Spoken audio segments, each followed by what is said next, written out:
सदी के महानायकों उनके जन्मदिन पर सभी याद कर रहे हैं। उन्हें बधाई देने वालों का तांता लगा हुआ है और उनके चाहने वाले उनके स्वस्थ और दीर्घायु होने की कामना कर रहे हैं। बिग बी की बात हो और फिल्मों में रेखा के साथ उनकी जोड़ी की चर्चा ना हो, ऐसा तो हो ही नहीं सकता। रेखा के साथ अमिताभ की हर एक फिल्म का हर सीन दर्शकों के दिलों में आज भी रचा बसा है। लेकिन आज हम अमिताभ और रेखा के रील नहीं बल्कि रियल लाइफ की एक कहानी का जिक्र कर रहे हैं। जी हाँ, ये कहानी है एक डिनर पार्टी की, जिसमें जया बच्चन ने रेखा को अपने घर डिनर पर बुलाया और फिर जो कुछ भी हुआ उससे अमिताभ और रेखा की जिंदगी में सब कुछ बदल गया।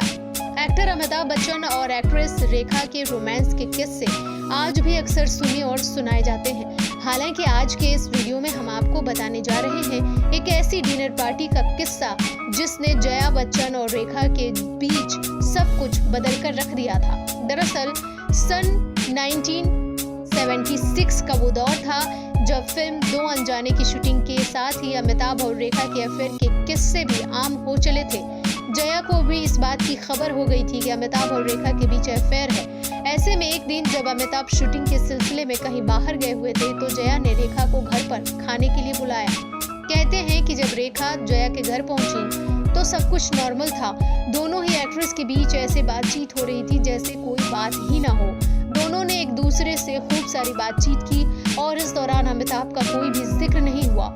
इसके बाद जब रेखा जाने लगी तो जया उन्हें छोड़ने बाहर तक आई और तभी उन्होंने रेखा से कहा, चाहे कुछ भी हो जाए पर मैं अमित को छोड़ूंगी नहीं।